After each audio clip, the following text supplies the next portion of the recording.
Shalom pendengar yang dikasihi dan mengasihi Tuhan Yesus Kristus. Berjumpa lagi dengan saya Cynthia dalam waktu teduh. Marilah kita menyiapkan hati kita untuk mendengarkan firman Tuhan. Kiranya hikmat dari Allah Bapa yang memampukan kita untuk mengerti firman dan melakukannya dalam kehidupan sehari-hari kita. Renungan harian hari ini berjudul Rumah Simbol. Bacaan Alkitab hari ini diambil dari Ibrani 9 ayat 11 sampai 28. Demikian firman Tuhan. Tetapi Kristus telah datang sebagai imam besar untuk hal-hal yang baik yang akan datang. Ia telah melintasi kemah yang lebih besar dan yang lebih sempurna yang bukan dibuat oleh tangan manusia. Artinya yang tidak termasuk ciptaan ini. Dan ia telah masuk satu kali untuk selama-lamanya ke dalam tempat yang kudus, bukan dengan membawa darah domba jantan dan darah anak lembu, tetapi dengan membawa darahnya sendiri. Dan dengan itu ia telah mendapat kelepasan yang kekal. Sebab jika darah domba jantan dan darah lembu jantan dan percikan abu lembu muda menguduskan mereka yang najis sehingga mereka disucikan secara lahiriah, betapa lebihnya darah Kristus yang oleh roh yang kekal telah mempersembahkan dirinya sendiri kepada Allah sebagai persembahan yang tak bercacat akan menyucikan hati nurani kita dari perbuatan-perbuatan yang sia-sia supaya kita dapat beribadah kepada Allah yang hidup. Karena itu, ia adalah pengantara dari suatu perjanjian yang baru, supaya mereka yang telah terpanggil dapat menerima bagian kekal yang dijanjikan, sebab ia telah mati untuk menebus pelanggaran-pelanggaran yang telah dilakukan selama perjanjian yang pertama. Sebab di mana ada wasiat, di situ harus diberitahukan tentang kematian pembuat wasiat itu.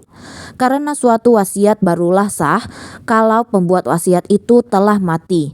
Sebab ia tidak berlaku selama pembuat wasiat itu masih hidup. Itulah sebabnya maka perjanjian yang pertama tidak disahkan tanpa darah.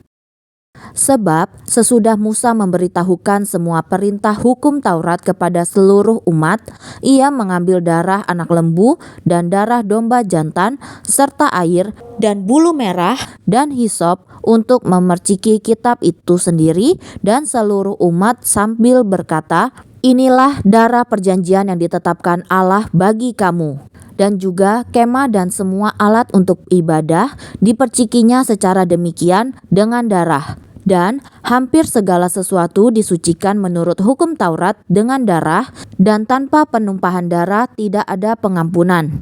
Jadi segala sesuatu yang melambangkan apa yang ada di sorga haruslah ditahirkan secara demikian.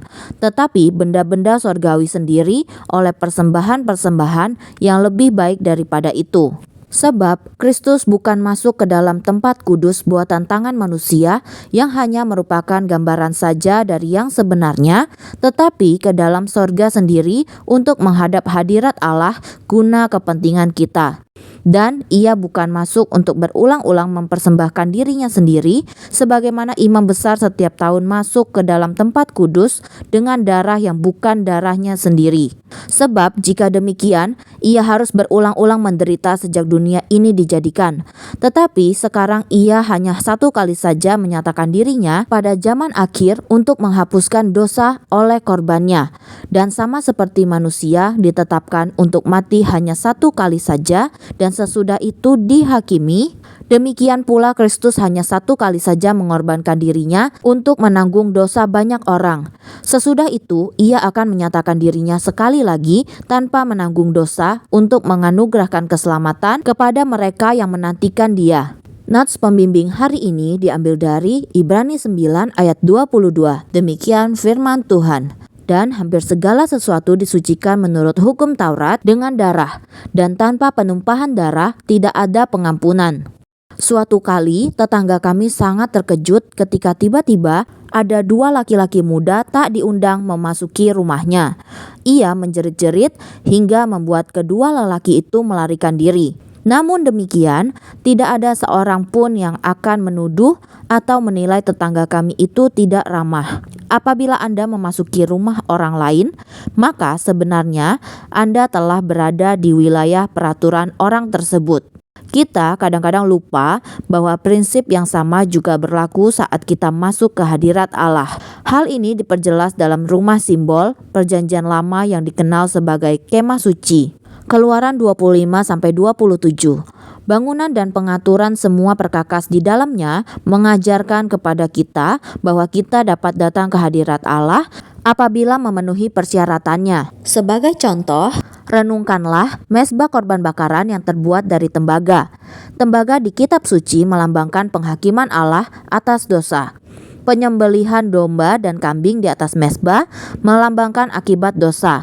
Kematian hewan-hewan tidak bercela yang tanpa belas kasihan itu menunjukkan pengganti yang akan segera datang, yakni anak domba Allah yang tidak berdosa. Ketika Yesus mati di atas kayu salib di Kalvari, pengorbanannya lebih dari cukup untuk menebus dosa semua manusia. Yohanes 1 ayat 29.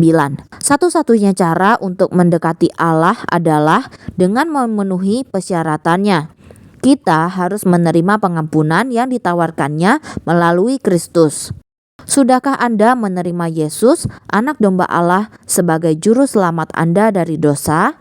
Kristus akan menerima Anda apabila Anda mau mempercayainya. Demikianlah renungan harian hari ini. Sampai jumpa lagi pada kesempatan berikutnya. Tuhan Yesus memberkati kita semua.